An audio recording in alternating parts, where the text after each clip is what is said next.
twaliwa nanga abaganda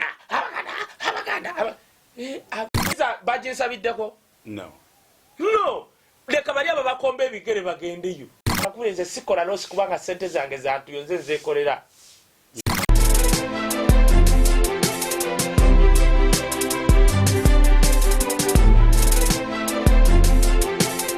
Okay, mwena mbatumiddeko mbalamusiza ko nnyo mwena abana Flashlight Channel Uganda. Kwe tuli kumpewo okusigala nga tubaweereza twebaza omukama ku lw'obulamu bwattewa ebiseera bino bomu nga zikyabwatuka mu nsi yaffe Uganda. Naye ate obusinga twebuuza ffe baani abasigaddeyo nga tulwalamu abatusingako okunyira ne ssente bavudde mu bulamu bw'ensi eno abavuga zivyeito omuliro gwazikutte naye kisa kya Katonda nti ffe kwe tuli. Kwendi awamu n'omutabani w'omusawo Kayo Wisdom omwana omulala omu yekka bw'ati ayanywa amata omutali mazzi. Kaye sooka babuuzeeko then tutegeeza batuuze kye tugenda okako olunaku olwaleero. Microphone teziri wala? Okay. Kale bannanga abatulaba mbalamusiza nnyo amanya gange nze Kayo Wisdom omutabani w'omulala yakulira ku mata omutali mazzi ne Seriraka bulijjo mbajjukiza twava Isingiro Lwengo ne tuyingira Buganda tuli bana basabasajja Kabaka ne twatukaana engero twasikyusamu b'oligwa wendigwa tumala kugwa ne tuggwawo Kabaka wa Buganda yasembayo awo nga gwoteekawo kyabazinga obaani zeteekawo wano Kabaka wa Buganda because we pal agency here we've grown here abatuzaala bambejja bikoze bitena byonna omuntu omusanga wano ne waba munyanko ne waba mulugwa ne wabaani aba muntu wa wano era tubolaba nti nze Kaye nebaza omukama nti okyali mulamu era ekkubo tuyitako nnyo nga tugende eno tuli ku World Bank tukira twambuka nega Katonda yatusaze tetunaba kuyitawo ne tusigala nga tulamu naye tusaasidde nnyo mwenna abafiiriddwa abantu bammwe mu zino bomu eziri mu ggwanga erya Uganda. Kaye obudde obusinga tusooka ne twebazaako bonna abasalawo okuyimirira wamu naffe mwene embeera twagamba tetusabiriza ssente naye mutuwe obulango tubalangire musobola okutuyimirizaako. No kati sooka okwebaza bonna abantu by the way era njagala kusooka kugamba Brenda Beauty's World wali ku Mabirizi Complex bw'otuukawo tebakola ku bakyala bokka naye bakola ne ku basajja gendawo bakuggyemu obutwa obiraba ng'ebyokusaaga naye bituufu bakuggyemu obutwa ate nomunaye nga ssente ntono.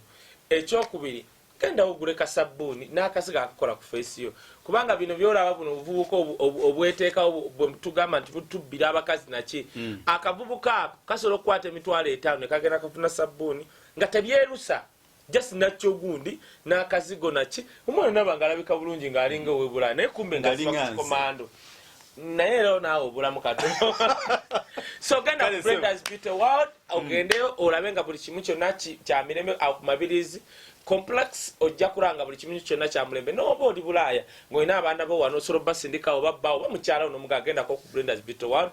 Owokubiri tulina muganda waffe wa Paradise Estate ali awo Kasangati mujja kuba mulaba obulango era tujja muleetako olumu wano live omulabe oba oyagala kugula ttaka ploti oba kukola ki kyonna ky'oyagala oyo yaaliwo okubikola.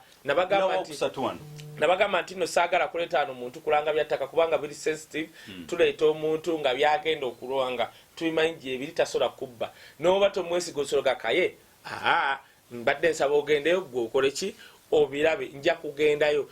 Musumba Success buli ndaku mbagamba asimba emiti mutuukireko akusimbira emiti ku milioni 2.5 oba mu kitundu emiti 13 oba 25 okumala emyaka 7 ng'ettaka liryo apangisiza atajabidde mwaka mulamba ate oba mulwadde gendako ku M&J Medical Center wali Kawempe ennambo zabawo nga ziyiseewo nabagamba mu Uganda osobola okulwala n'ogenda mu ddwaliro ly'ogenzeemu wallahi bilahi tallahi kumbe yennyini ogenzeeko yagenda okuteekamu ebirwadde kubanga ayagala ssente oba okujjanja ebirwadde by'otoyina. Kakalamu wano nali mugamba twalina oyo nga mbaga tugende ewantu wamu bamujjanjale n'agaana bagenda okunkubira nga bamukyusiza bamututte mu ddwaliro eddala nga bye babadde bajjanjaba biri bifu bano basooka kumujjamu ddagala bamukubye liri ddala ate nga nasooka kuwakana na musajja yasobola namugamba nti alina malaria plus ekyo nga sikiwulirangako mirundi 3 kati ne mugamba waba malaria plus mirundi 2 kati nendaba mukakalamu engeri gyayogera nga ndibadde tayogera bwati nga ngamba alina malaria plus simanyi plus infection typhoid kumbe ebimu bibamugamba tabirina. So n'olw'ensonga eyo. So n'olw'ensonga eyo ngamba nnyo abantu nti mugende ewantu twesiga tibajja kujjanjaba obeere bulungi tusembya Haji Kabogoza omulobi w'edduwa. Yes, genda yakube ku bitabo ulabe oyagala nze owantu wonna kiddamu. Omunauganda afunye omukisa ng'agenda okufune kasita oba nga togenze mu ddogo. Nange osijja kukolera bonna university zazzeemu ntumirako my hobbies and OGs from Bugema University. Abamu nano okumutesa Royal Maitland ku ebintu byaffe nga ba director of some departments. Mbatumiddeko nnyo mwebale nnyo semester zizzeemu muddeyo okusoma. Ate don't forget COVID-19 is real and still killing people in Uganda, especially Uganda has got different types of COVID-19s. Bom COVID, I think so tetumanyi wajja tugenda okutambulira. Kaye onakolwa sagala kwerabira. Bannange nga lumu January ndi Royal Regents Hall. Royal Regents Hall eri mu East London.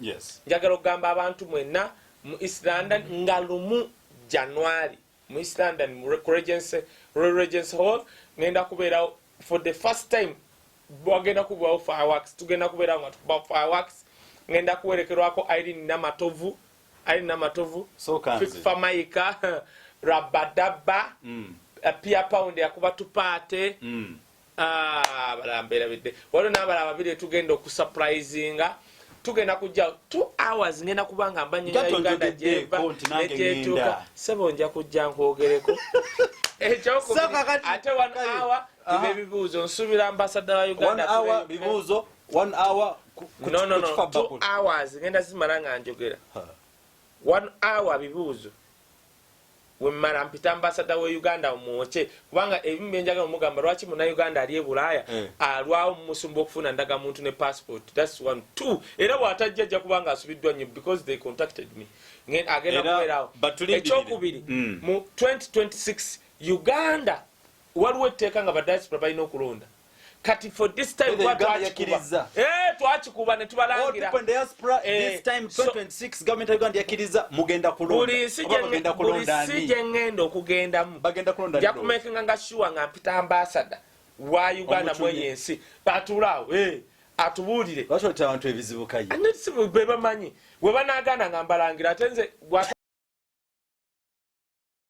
Uganda bagana okugulawo nteekako live atidaganyu fuluma teekako live why nina okuteeka bannayuganda okulonda 2026 balina olonda kubanga etteeka lyako lwaki abanyarwanda balonda omunyarwanda Uganda alonda omunyarwanda ali Southern Sudan alonda lwaki omunyayuganda anti bakimanyi nti abasinga tebabawagira tutandikirawo kaye twebaza omukama nti waliwo abantu abalina amaloboozi beboogera ensi newulira asooka omutanda Sebufu Bwango Magulu Chuchu Saabakoze bita byonna yagambye mu nanta bipingwa bayamala emyaka egyo nga bamunona nalabako omuzeeyi ng'ajereka abaganda kubanga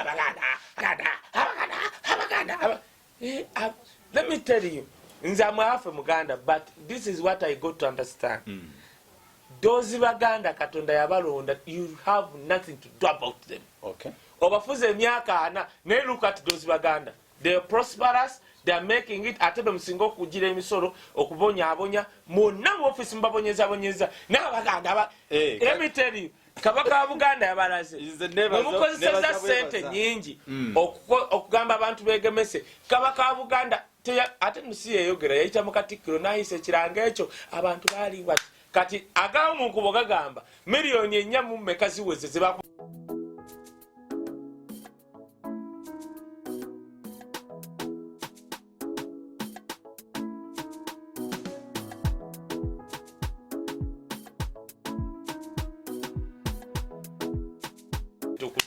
natumanja kubuuza omutanda Sebufu Bwango Magulu Nyondo Chuchu byonna biri ku muntu ogwo nanta bipingwa nanta kwata simu owawa nomba muita TMS nga weddeyo tuveewaawo yamanyi n'ebintu bye ne wanaatuuma bikoze bitya ne wanaleeta amaji ate kati no waliwo n'ekiri buli mwaka leeta wawulidde kino ekintu ekyabaddewo Namboze yakeera n'agamba alina miliyoni 10 aleeta ekifaananyi kya muzeeyi ng'atikkirwa natakula omutwe nange kenyine nga kanelire ku ssente nanoonya ekifaananyi naye omanyi ekiri ku mitimbagano waliwo kye baleese naye muganda wange tukiveeko ebigamba bino byogeddwa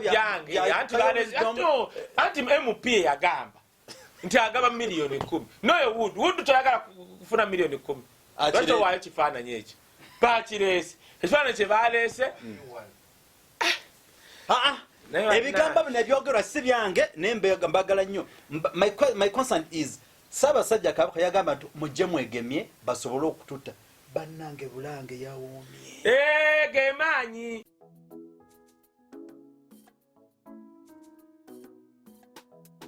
omuntu omu yayogedde bw'ati mujje beege abantu ayisa abasajja webale nnyonze naye tebangemedde eyo naye nga nkwebaza I appreciate seriously. Wulira kati kankubuulire kakati mukino kyengezako okutegeeza kamalize mukulu tuba twebaza Ssaabasajja ffe abamu tufukamira ate wenfukamira naawe tukuba bannange Ssaabasajja kyotukola Ssaabasajja Kabaka wa Buganda twagala okwebaza nnyo ku lw'eddoboozi lye wavuddeyo eri abantu newankubadde bano abali mu tufuga bakufeebya baleeta mayanja akuvuma ku rediyo zaabwe akujerega na buli kimu naye kikakikole kubanga n'Obote yaliwo nga tayagala anti nzija ndindako wuliriza nzanzala mu mbejja Obote yali wano nga wayagala Kabaka tayagala kwogera mu Kabaka ono Kaba KKAB even I don't know how to pronounce ono mulala agamba atya ono Kabaka no problem naye njagala okuba byonna babikoze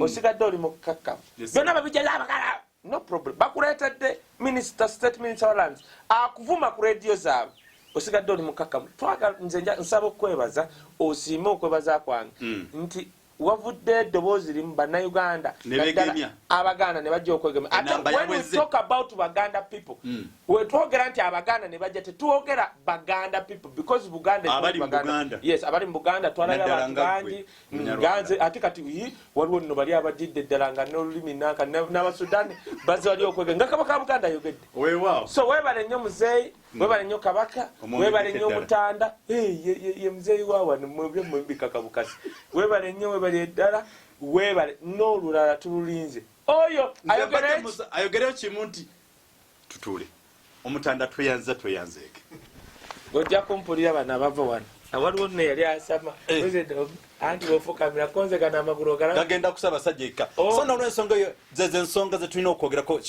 ekyo tukimaliriza eky'Omutanda tumwebaziza enamba ey'abantu gavumenti y'Uganda yagamba nti balina okwegema they are already over 5 million so please his excellency tukole betulina okukola tukikube mu rubber style ekyo kyokubiri Kaya Wisdom eggwanga yaguddemu ekiwatukira ekya bomu gye baliise bomu COVID 2019 ebwatuse mu Uganda naye abasinze okufa basirikale police but ekyogera mpola twabirabye tubina buklips era tujja kubateekako mu bulabe twogera biriwo abantu boogedde ebintu ebiriwo ku bomu naye nze ngenda kuleeta version yange gireete ebyaddala bomu yabaddewo si eri eyakoma mboga oba eya baasi yakoma mboga simanyi zinakulembizi z'abantu muzireke enva z'abantu ICC actually to my understanding ne ICC tenaba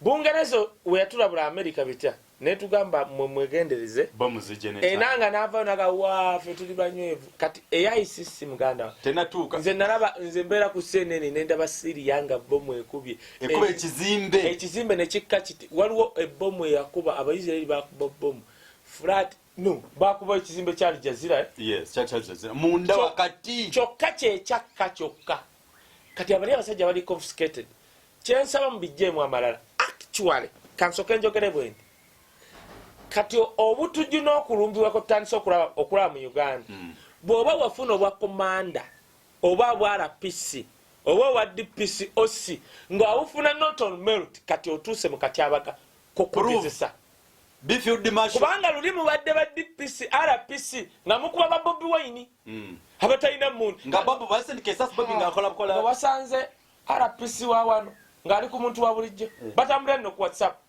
piga huyo kati mwiri ku challenge ya ddala kankusale ekirimi bafunyemu entiisa ya mirundi egi entiisa yali esooka yagamba babemuyo bafunye kino kati bomu kakitegeeza obukugu bwabwe. This is the first one at CPS. This is the suicide bomber.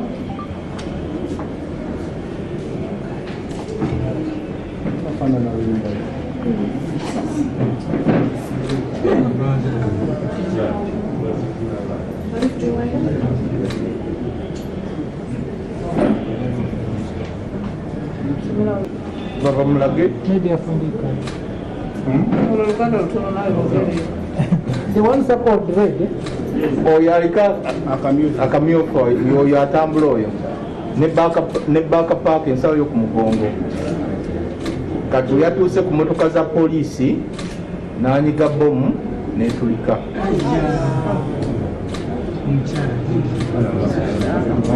Uyo. So you see him coming from this side.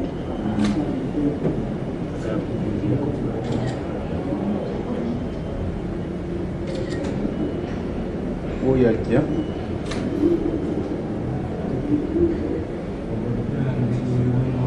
Uyo. Nanyiga.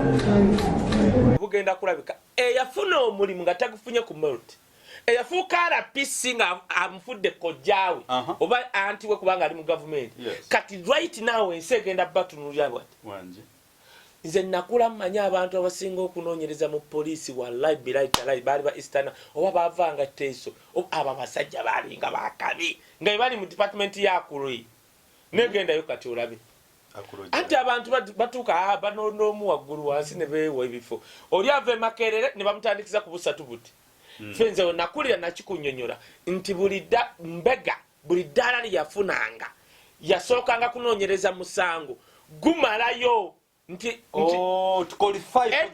edda okufuna ranka yonna wateekeddwa olina okubanga olina ekintu kyokoze kiri extraordinary. Mbimanyi kubanga nkugambye nalina omuntu mu military barracks maama wange yali eyo buli kimu nga nkimanyi a rank for you to have a rank you had to do something extraordinary kitya otandika nonoonyereza ku musango maybe tegubaddeyo n'oguggusa ne bazuula amazima oba n'okudda mu musango ogwaliwo gwembega n'ozuula amazima nga tusobola kuva ku kopolo kubanga bano abantu bammwe ava ku kampasi mu kubanga alina diguri n'atandika kuba kapiteni mu poliisi olaba abasirikale abamu abatandika ku ddaala erimu paka gye bali bakatumba buli kimu kyonna Katumba kyakola kiba perfect okujjako ebyabadde bigenda olaba yawona gano olaba yawona ago otegedde ekyo kimu ekyokubiri kati poliisi muyina challenge n'amagye naki ebintu bye mwewa wa ranka ze mwewa kubanga muli mu buyinza kati zituusa mutuusa ozisesema anti kati true gundi bizze ebyo true challenges anti efurire eyo yabadde bomu nga bagireese simanyi baani nga bazizze ne bazikuba nga bebazikubye nga si katusubire nga si oba mumwezeekubye oba bitya kitegeeza bwe kiba kituufu nga zazze nga we nagirabye kitegeeza muyina challenge era nze nsaba President Museveni mutandika okugaba emirimu mu poliisi ne mu military nga temugiwa bantu kubanga mubamanyi mugiwe bantu on merit like Paul Okech gwe kankubulire kati omusajja ani oli Paul Okech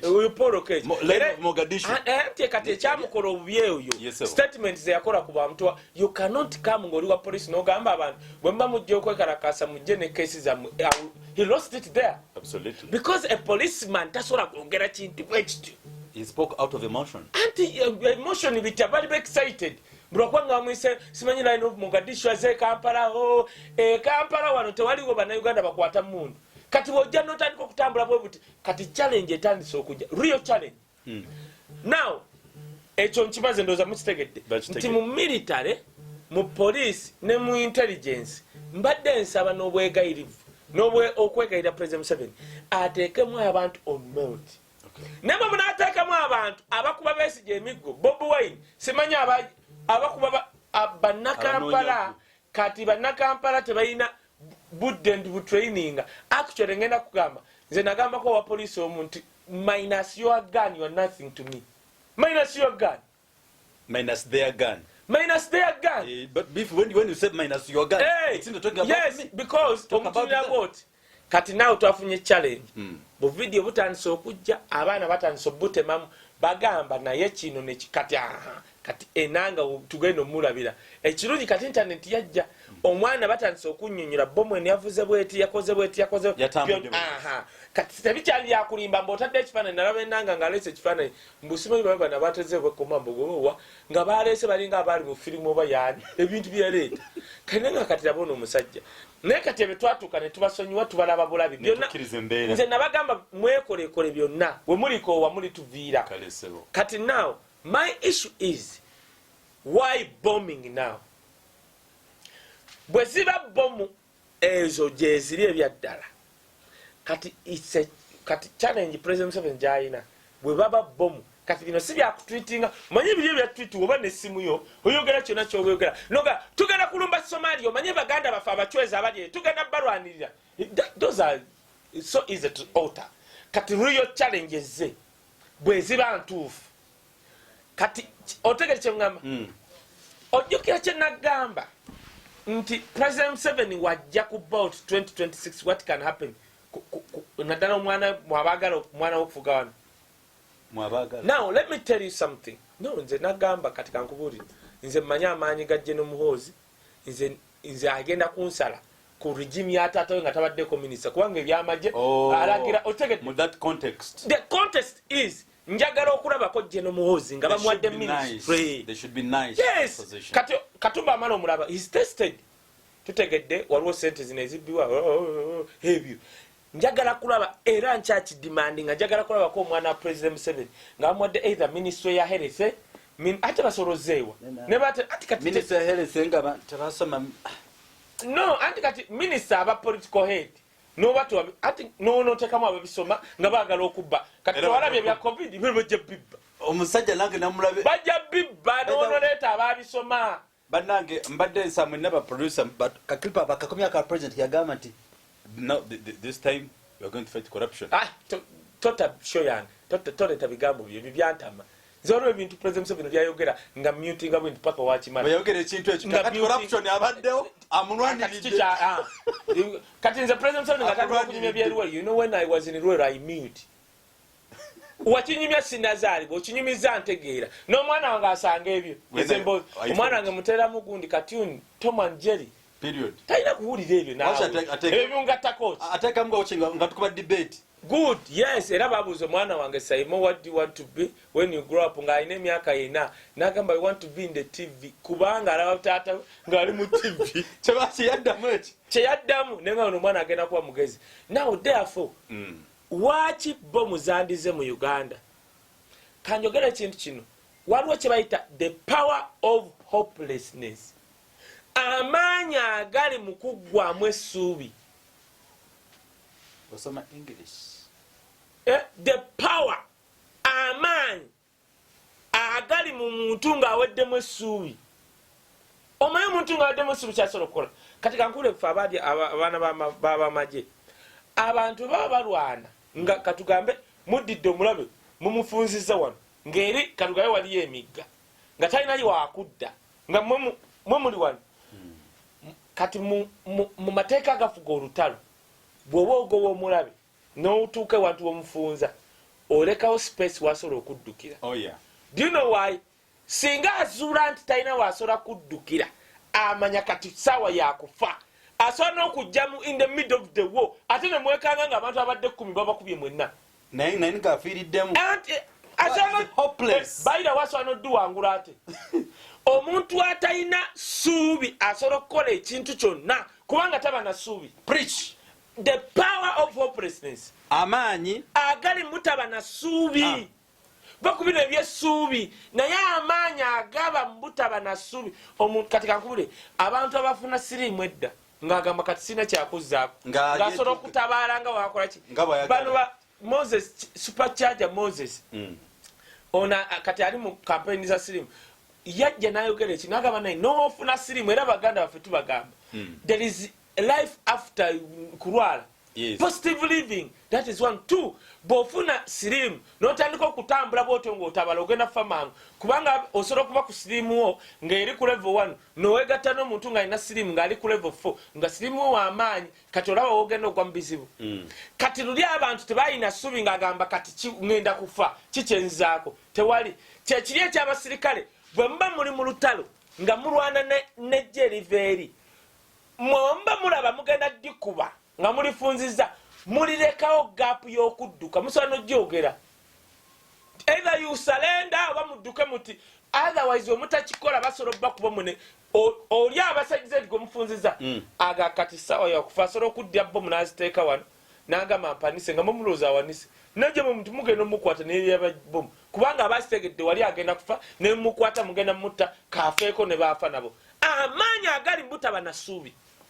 Uganda ebadde wo ng'etambula nga na President Museveni aliisa buti ebiganda bya wano sha no yagamba Uganda kyakatandika omunyumira anti President Museveni why yali akimanyi nti bannayuganda one webeekalakaasa jet ya gas webatuuka kaleero gyeyo emundu kuba amasasi wagulu bababa kati wudo wokuba esasi wali adduka emisinde ne kamera solo gyerabira why kubanga amanyi nti no bannange kino kibadde ate tosobola kikola mu mambuka bali akola koza gamba kanini abantu b'engulu osobola okukuba esasi n'asigala ng'ajja be bantu b'ekasese abantu b'ekasese bawunzika bamala kubalumba lubiri dukuba completely oli aleeta mundu kyova olaba ekasese waliwo question mark waliwo abantu abasobola okugenda mu ICC ku issue y'ekasese ejola kubanga tiwaze masaka buli muntu akimanyi abantu b'ekasese balina law kati okuba malamu leeyo walina bakola otya kyova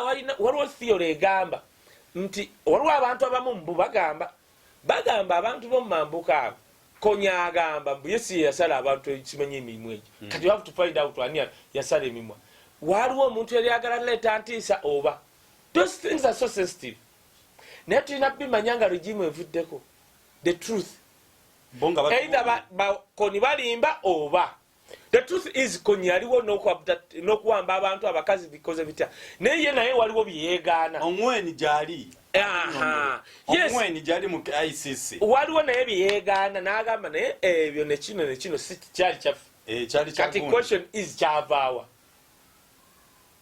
kubanga abantu bewaggulu abo balina lo era bakyagiina nesiyeri naye bakyagiina now mbadde nsaba aba gavumenti eyani eya President Museveni bannayuganda bwe baba batuuse okwekuba bomu ne zeetulisaako kitegeeza batuuse ku level eweddemu essuubi nga they can do anything. The power of what?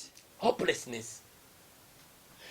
President Museveni nze nkigamba nga nze kyaliwo. That's your opinion towards him. Anti nze mugamba kubanga abamulinaanyi basobola obutamugamba. President Museveni nkusaba I'm begging you kindly bwe kiba kituufu nga waliyo bannayuganda abasobola okweyabizaako bomu it is high time for you to rethink again.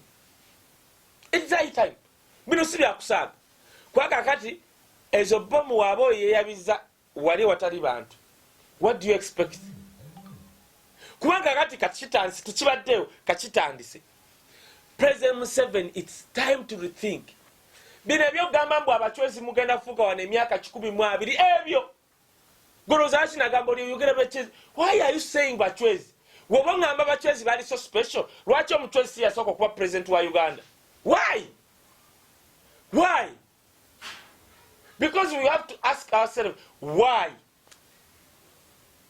Bomba bachwezi muri special nnyo lwaki tulina abachwezi abawagira Bobby not ne Bobby alimu oluchwezi mwana wa kintu ati kati soko uleke ebyo bijja ba confusinga tuli kubachwezi ababano bebagamba bo basome bavotyo but the true muchwezi gwali muzimu ati uliriza va kwebyo kati ojja babuza manyi bano baba kati tuli kubino in fact nze tosola nze kwa babogera abachwezi tebasola kunsomesa abachwezi because they are not bachwezi nzo ngambe kwabo tusomye ku bachwezi history but staffe bali batwezi nze manyi ne true batwezi nzo solo kunga nti oli mutwezi nnyo nembuka abanyoro ne bali ku Twitter for abatwezi omuntu tugenda Ethiopia abatwezi. Can you lie to me? Notekamne regime ati nkugambye. Now the issue is today ku issue nsaba President Museveni ngafe abamwagala omulabako ng'akaddiye. Nze njagala okulaba President Museveni gwomanyi lwaki njagala okulaba President Museveni ng'ali lwakitula ng'akaddiye.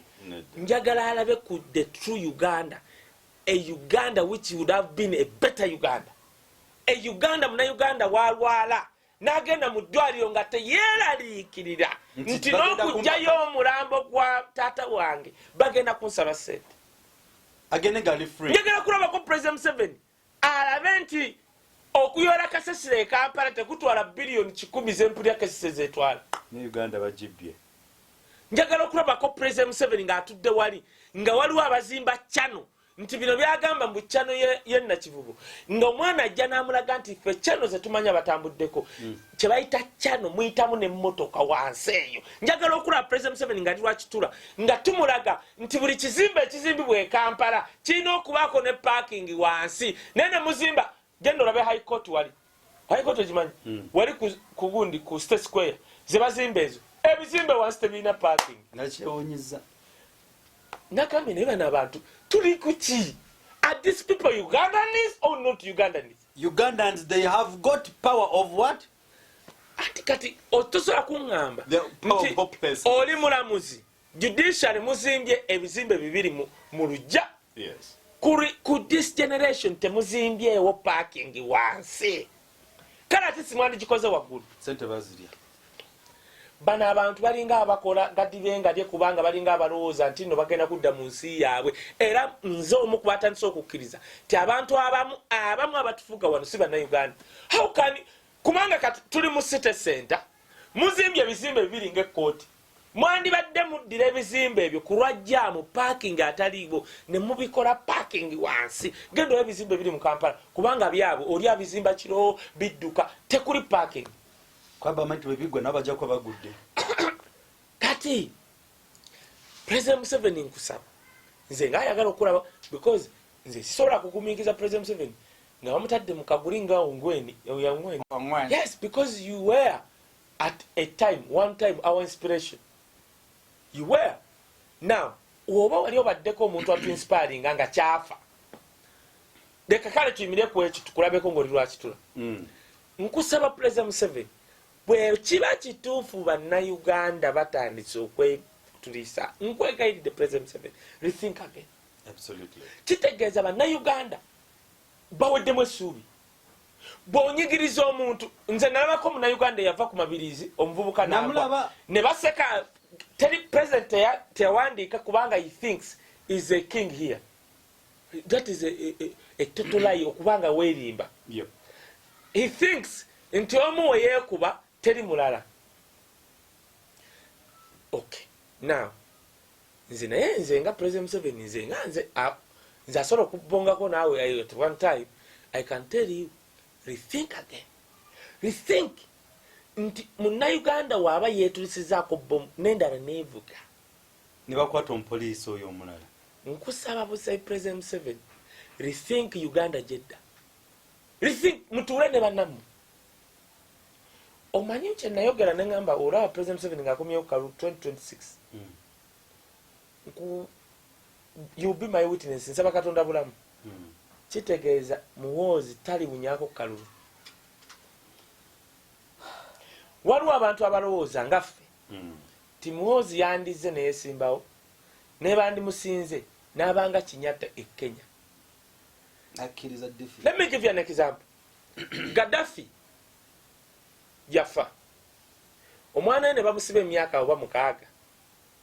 Omwana we yazze n'agamba agenda kwesimbawo tannavayo mu bantu bwati naye yakoze ka video ng'azze ku Electoral Commission y'e Libya ne yeewandiisa n'addayo. Ne bagamba bagenda mu. Omanyi lwaki?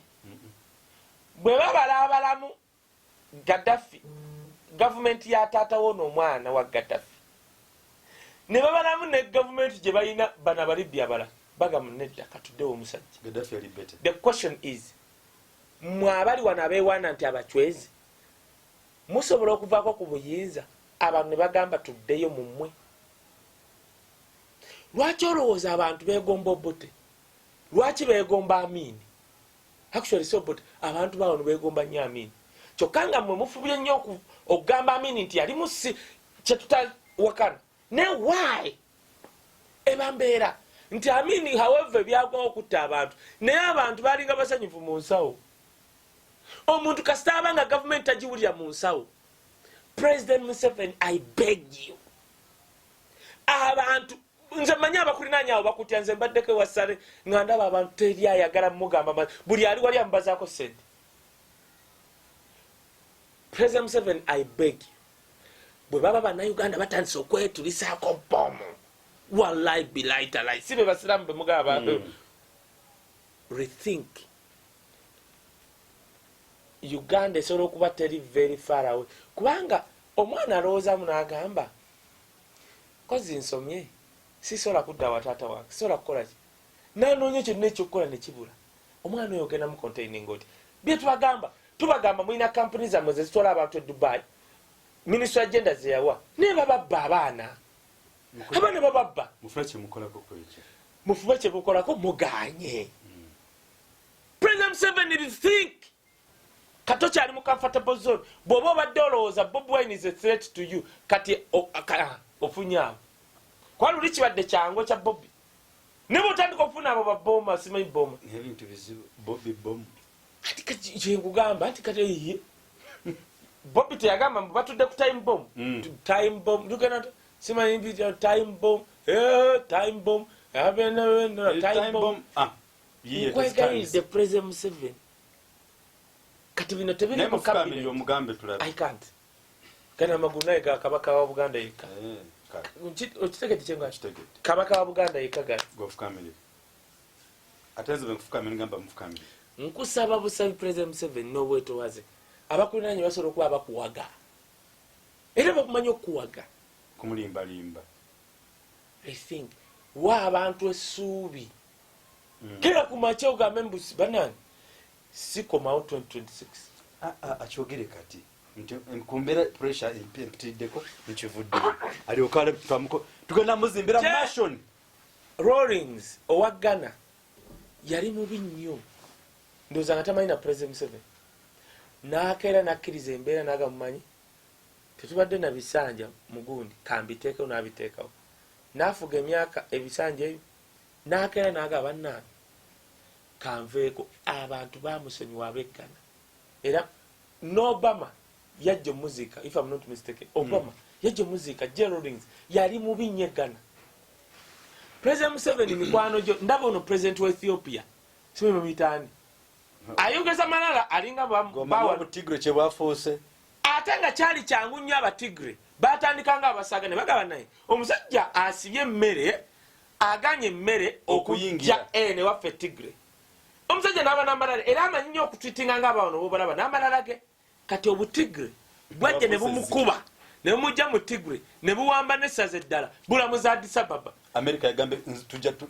Naye omanyi ekiriyo ekyayimiriza omusajja wa Ethiopia majje ga wano nawa wonna gali wano. Naye buli omusajja buga ate nga bwagamba omusajja ffe twagala gavumenti evuga bibyo naffe tubeene waffe n'agaana kati buli mu Addis Ababa bugamba tugijjako obutigre.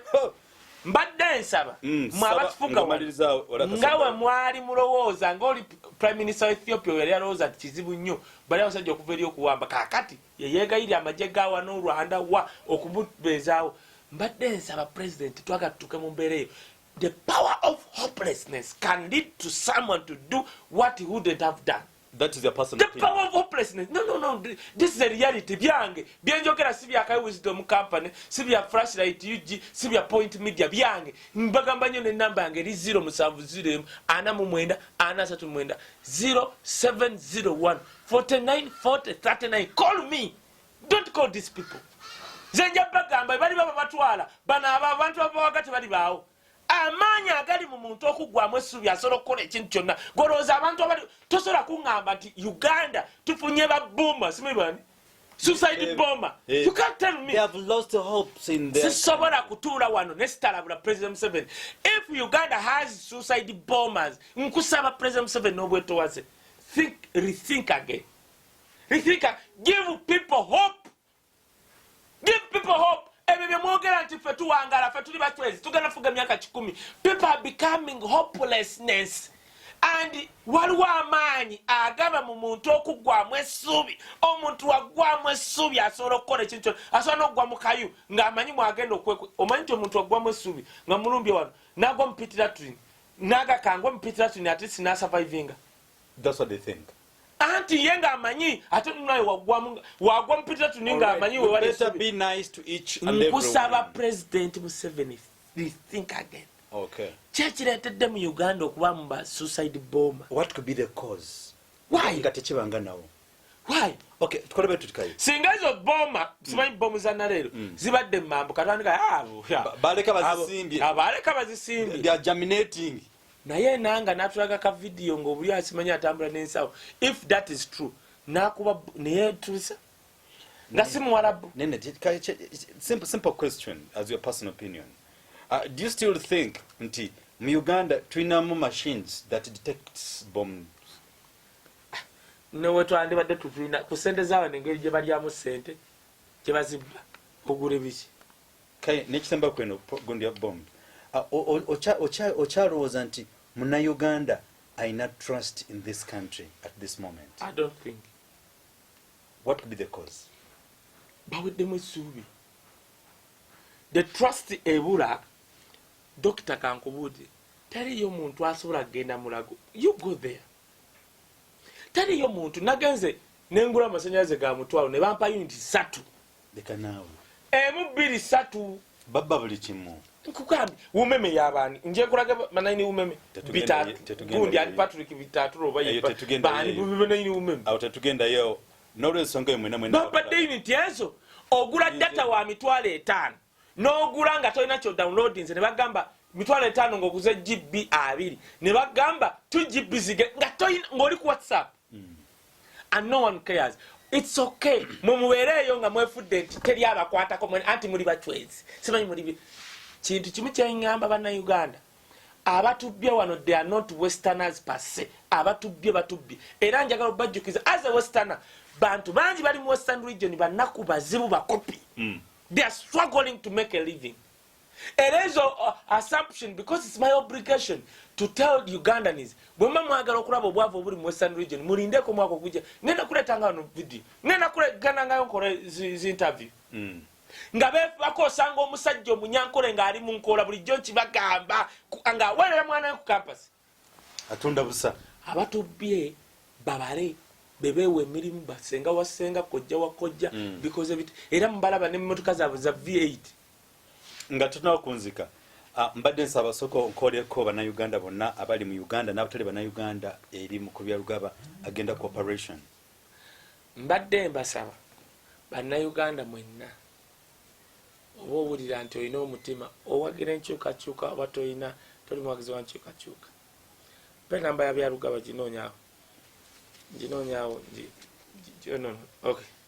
Mbadde nsaba nkusomera ennamba eno ya mukulu Byalugaba agenda cooperation bamusanga mu cancer ne njagala okwata $10, $5, $2, $2, $5 gwe mukubire omugambe obuzaako ssente mmeka zonna zosobola nkwegayiridde osindikira mukulu William Byalugaba omwestana twina WhatsApp group gye twataddeko omwestana yenna okuvaayo n'ayimirira n'atandika okwogera eyo mukulu Byalugaba byabadde ayogera si kyangu ewaabwe aba atya n'okugendayo kyova olaba ono MP Musinguzi namwagadde nnyo era munoonya era asobola okusirika lwakubanga ndowooza bamuyise Saturday yaggwa bamuyita mu State House ne Musinguzi MP w'entuŋŋamu byayogera ku musenero n'aleeta report n'akola ki si kyangu mwestana kubyogera nga Byalugaba kati omwestana nga Byalugaba amaze ebbanga abamuyita Jjajja Nuupu n'ayogera byayogera abyogera mu bugubi mu kutiisibwatiisibwa ne mu birala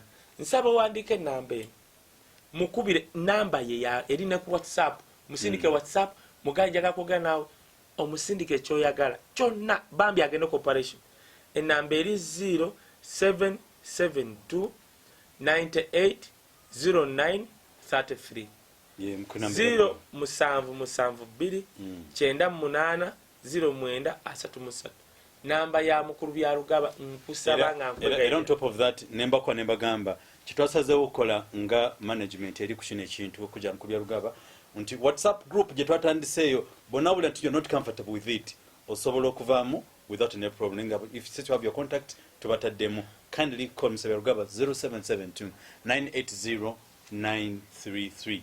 Boba tumufunye eyange eberako wansi. That's how we operating. Those are the numbers, 2 numbers is that who are running Rugaba's health. The bansindikirako tewaliwo nga nkubira mukulu Tone Rumanyika. So kindly let's get in touch. You can also use mine 772 915165. It's always on the dashboard, you can see on your screen. Kaye ngatumaliza program. Bansindikira sente ekya nyumira ono yali wa bya Rugaba ne mukubira ne bampe number ya Airtel. No steka ko twazifuna se. So whichever way we shall send oba wisdom go wesiga musindikira ongambe nti wisdom zino sente za bya Rugaba oba ku namba oba kubira Dr. Den ekipe mudiro. Ngatumaliza kino kisembezaayo lwa nako. How many minutes hold? Tunatera okumaliriza. Tunatera okumaliriza. Ekisembayo.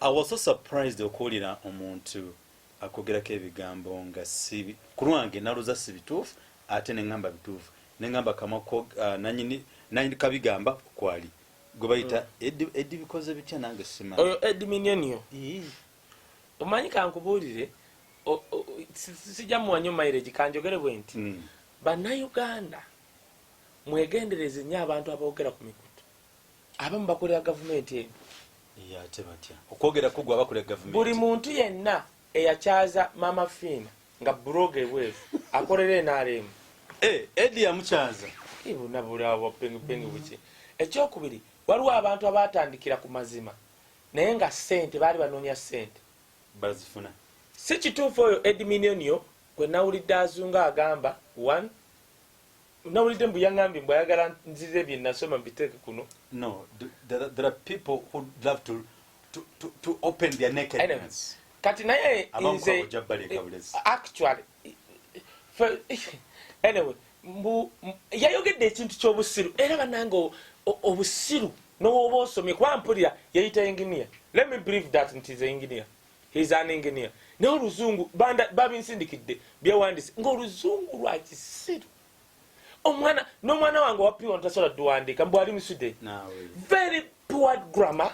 No, poor expression. Just musonyiwe nga naye ekyansisezza bye bansindikidde kuba nze nadde simanyi page ye nga bamuvumye abantu be abali ku page n'akola live ne bamuvuma n'atandika obbawemula.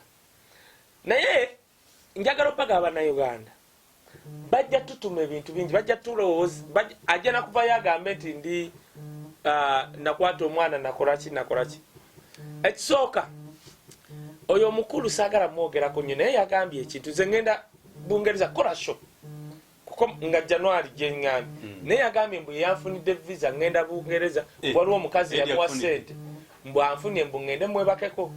I don't do that. Is it an assumption? No, yakyogedde bw'ati n'agamba mbu wenkyega agenda kugyayo omukazi oyo amugyeyo. Do you have any grudge with him at one time? No, anti NRM waliwo yaddira kyekikazi kirina amabeere g'amakutiya n'ogutwe gwa ffene naddira n'oba nani naddira n'ako ak'obumu omanyi ako kalumbalumbuye lumbuye alimba lumbuye agenda kufa lumbuye anianiyo kati kagambye ako ka Eddi Minyonyo nti wisdom aba yasoma lwaki gavumenti temuwa mulimu nga kye bakola Tamale Junior. Kati kamuddemu Eddi Minyonyo erinnya lyokubiri Eddi Minyonyo Minyankuzo. Kati Eddi Minyonyo Minyankuzo mizi njagala nkubuulire fe abamu tetwasoma nti tunoonya mirimu mu gavumenti. NRM I own this. It's part of me. Naye nabi-owninga sikoze mu gavumenti. Bw'aba ekirooto kya Tamale Junior muto wange kyali kikola mu gavumenti well and good. Akituuseeko. For your information nze baayagala dde okumpa omirimu dda ono omwana takimanyi. N'ebyenkola byonna mbikola lwa nakyewa kulwanira abantu because I'm satisfied okulwanira abantu. Bambi kubanga obwongo bwako bukoma kukalowooza nti nze ffenna abali wano tulina kukolera gavumenti NRM Edminionio minyankuzo B genda oyogere n'abe NRM banno mugende eri mu bikopo byammwe muyite President Museveni Katonda simanyi omwana we mwayo mutukuvu simanyi baani nga mbikola. I'm not that level. Kati bambi yava Karanga oba Karangoro ye wanzi simanyiyo Karango ati waliyo ebyalo nga obyogera bisoundinga nga byabasamize Karangalo kaviti ebyo biti ebyo. Kati Edminionio inze sisomangako kubanga NRM tempererangako sasomera ku basari inze mama wange yamperera okweyongerayo muganda wange hali ekyakyaliwo here I am funye byenfunye n'emikwano gyange eginyambye nga ba Martin okumala. That is me. Wendi ne byenkola ndiwo for melt nesimba okuba ku body ya UPRS nakuba Julius Chaze wa Swangz Avenue akalu bakalo kasita sindi bani ne balondanze ne baleka omusajja wa Swangz Avenue umugagga inado recordirebo ne bagatulonze wisdom and I'm proud with that. Now chendi sikiberanga ko nga nkore NRM no okugamba genocide muzeyi wange because genocide knows my family amanyi ne values zange ne stand yange. Wow. Nze nali mugere mbuza Bitex twali bwe ne mugamba Bitex omusajja omulaba tiketi zange nya tazinsasulanga ate sizimu banja ne kikola because I respect him njagala byakola bitegereke mu art industry era ababbi batandika okwetola genocide ne nvayo ne mulekera ababbibe mpuli ayina awadi simanyi bitya kaba mubbi bwe kubanga mune baliwo kubbibwa fa abalina values tuje tuliye Kampala era wetu tujja kubaawo nagamba kyali omuntu gwewe pakala ku genocide oli omusajja takola losi ne muga takola losi kati kankulenze sikola losi kubanga sente zange zatuyonze nzekolera sikola losi. I can decide to lose it, I can decide to live without money. Absolutely. Hebu wazijewa ze sikola losi Eddie Kenzo wagamba nti city loss nchikiriza kubanga Eddie Kenzo yeyekoledde sente ze from zero nange city loss n'okera nozijako nze yuwala eyakera n'engamba emanja milioni 45 mnyama duka na natyako nebaga come to your blast you are a nenkera nemba kuba ku motoka ya Bob Wine twawuzika bagitadde nenkera nengendayo ngendo zuranga bakuriyetinga pin etali yange etini number city loss kubanga Katonda ya make is not a person from zero to hero eno visa bajinsa biddeko no leka bali aba bakombe ebigere bagendeyo bakombe ebigere inza I support genocide because one muzeyi wange two I respect him, I respect what he wants to do. Neka staba bibajja ne bamwetorola ne twesikamu why nagenda yewe nga omusajja ayine nyonta yokutereza art industry abo bibajja era ne ngamba Rwagadi kanzira ali emabbali Rwagadi ali mukulwana n'ababbi eyo bani simanyi bani era Rwagadi musabira madamu Anita watodinyo ni musabira bani n'abagenzeyo nze basabira ne mbagamba amanya gammwe nsaba galeme kufa mu bintu ebyo kwa Rwagadi ayimbidde emyaka ngameka kati abamu abanabbo omusajja ne bavunana Rwagadi yamanyi wanakikola lwaki nze Rwagadi muwa respect nga ye saagala linnya lye kufiira mu bintu bya kisiru era mugamba mzee wegendereza bana basajja. Let me give you an example. Oteka mugundi teka mtugeni teka mtu malirize ngomaliriza Bobi wakomye mu kibuga baddeyo era natukayo tukomyewo sample show azira bezabera nga kweni BS twasabira bayimbi kufunamu shembuli Saturday yali ya milioni 2.6 260 one show 260 over 280 something if I'm not mistaken. I stand to be corrected over Uganda kati abayo eyo nasho jemwara banga Saturday ne uliriza twagikorera abayimbi naye ngo omuyimbi bamuwa milioni mu kitundu kati nga sente zigenza mbayimbi abayimbawo teziwera na 5 ekibuuzo bwemba mwakola kuyamba abayimbi lwaki abayimbi bafuna mwakatono okusinga ebirala ye bibiri mu mmeka zigendawo kwa fena tukozeko show kati ebyo ngamba muzeyi wange ne ngamba mugundi chairman wange Rwagadi tuwegendereze abantu basobola okukyawa niyanga ate bakukyayula bwere because that guy is a fighter.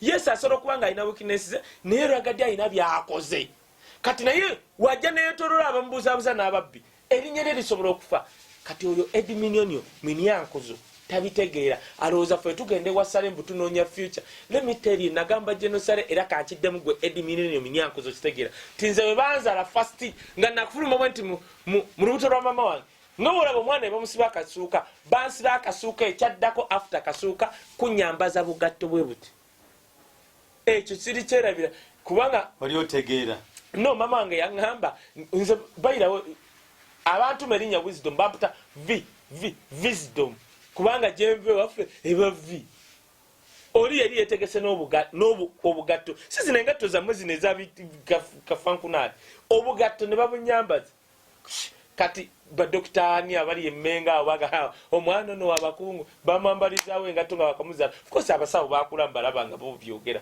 so nekinkuliramu era nemugaye twali tukaana n'omuntu omu nenga genosale nti ekizibu kyange bano abamu abali wano engatto bazambadde bali Kampala nze preserved okutandika nga bakanzaala ngatto mbigere nentegera sisomeranko mu UPE nga mbigambo gye nali awo someranko mu UPE so will my kids tebaligenda mu UPE entegera yange endala foundation ya gundi National Blue Primary School sirabanko kupitira train mu masomero g'ensomeddeko okujjako Tiger ate sapamanga mutoyi naddangayo mu barracks kwa twasulanga mu officers mess flushing toilet ngeri mfuka bufuzi wunzikirawo ebyo mbyogera si malala njagala kugamba abantu kye tuvudde ekirala oyo Edminionkuzo kyayogedde era nengambo kale kana akasajja Sweden yakasala why olaba akasajja akali Sweden nga n'omwana ali Uganda akusinga okunyirira yagambye mu njogera kubanga ebukesa munengambe wa mamange ebukesa wataliyo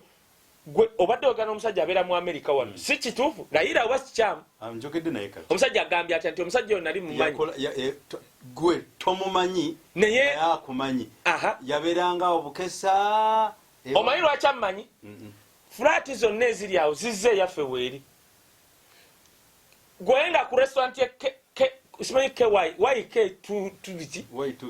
babizimbye awo wonna waali sibangirizi deno ku bitaala bukesa amanyi bukesa ambias opposite awo ku ambias byali biyumba bwe biti simanyi abamadicas tewaliwo fulaate eyaffe enkadde naye yeyaffe nenga yaliwo eyasookawo muliriza sikyogera nti neewaana kubanga era sinze nagisikira abagisikira sisita waffe gyali tumuyita nammami waali joyi waali era sigina nze ebyewaffe ebyomukyalo bya tata wange wadde nabisikira biri eyo nze katonda akatono kange kampadde ne kagenda okumpa kekange kati okyogera nakyogera lwakubanga one mbaddeko n'abanoonyerezaako nga balowooza mbu okwogera kusale mbunyina bye nenoonyeza no neetaaga ssente ye era nzeetaaga neza data zimbula naate sigenda kugenda wa muntu mbunkombe nnyo ebigere mulimbe lwakuba njagala ssente muyite katonda never abamuyise katonda tobalaba bali bulungi tsoke ffe katubeere obubi katonda tumumanyi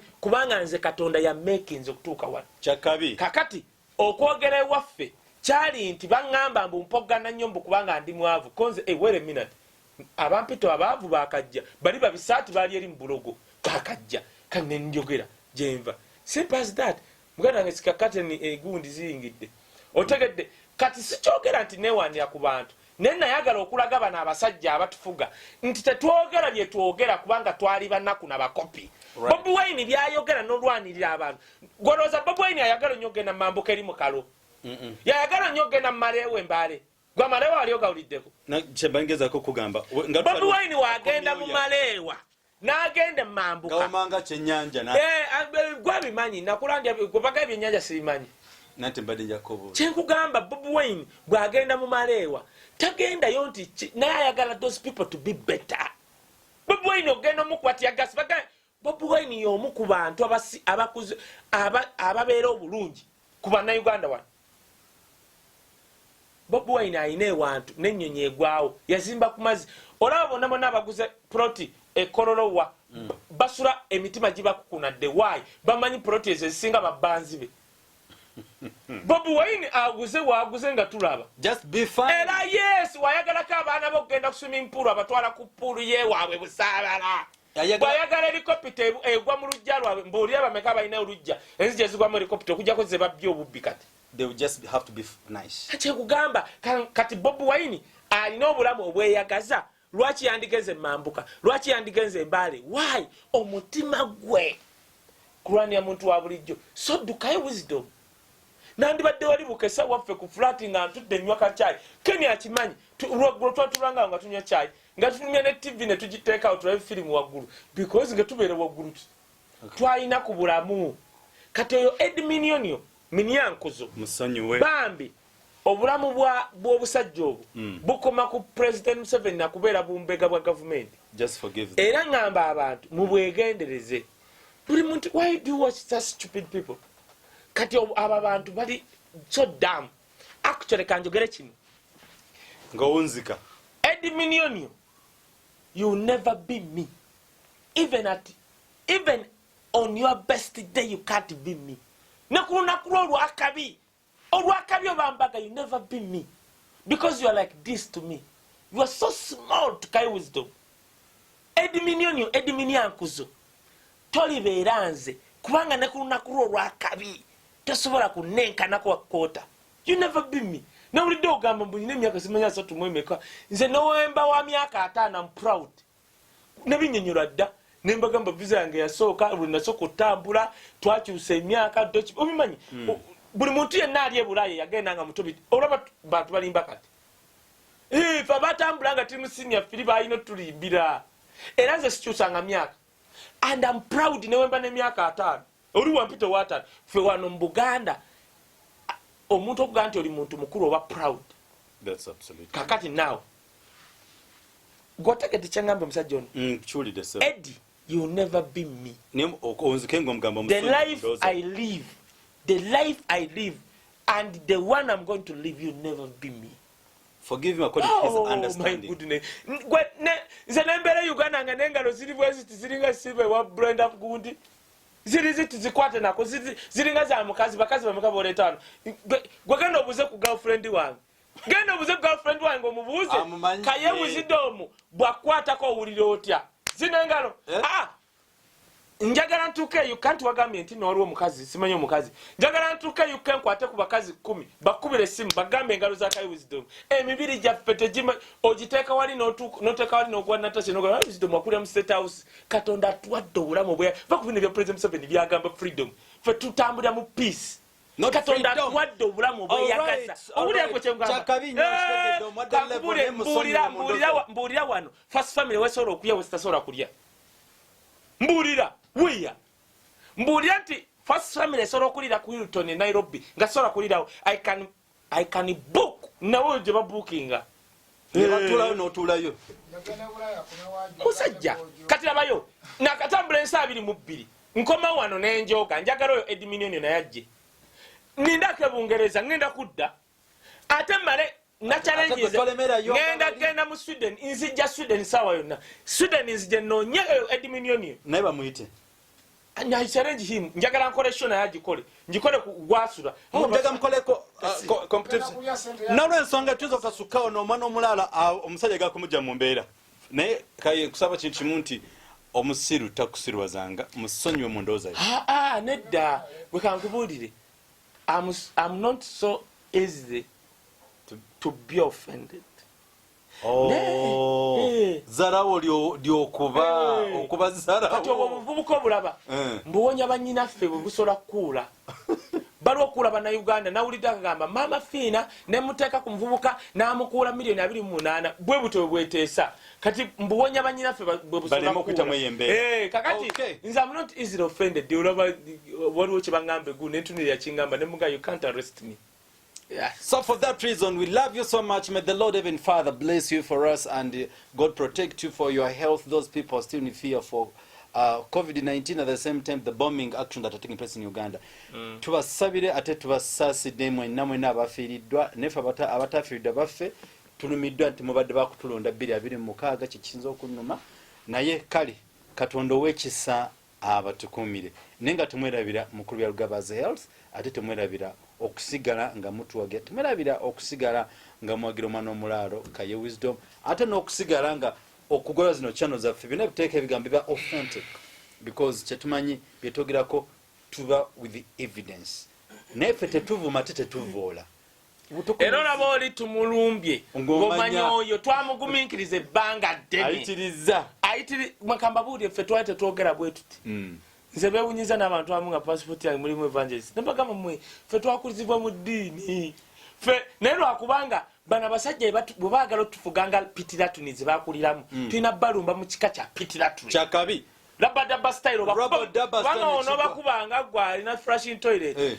tebajja bitegera balumbe mu kika kya pitiratuni kwazi bategeera wetugenda okutandikirawo nga twebuuza Bobi Wine ebibadde mu mbale ebibadde jinja ebibadde gulu ng'akomyewo the next program that will be our next show for God and my country and for God me and you Kai Wisdom and all of you as all guys on the camera would awamne Enoch and ne Cartel badde batwota buswa yabalina tocha emwebale kwagala Cartel nabagamba nti kati kankubuulire era ngamba gavumenti nti bwogamba okujja Wisdom abaana bajja badye bakatero bakire kyankuba n'abalala mujja bawulira we are grooming a leader yenna we bakubalira nti you a successful leader kulaba bantu bazize after you and I'm advising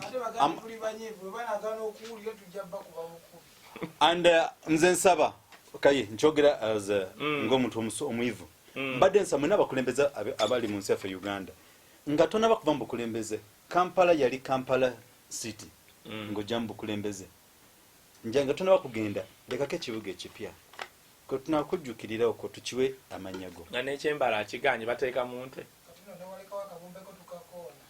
tetujja kusukka wano olwaleero Kai Wisdom katukome wano mweraba mbere bulungi mweraba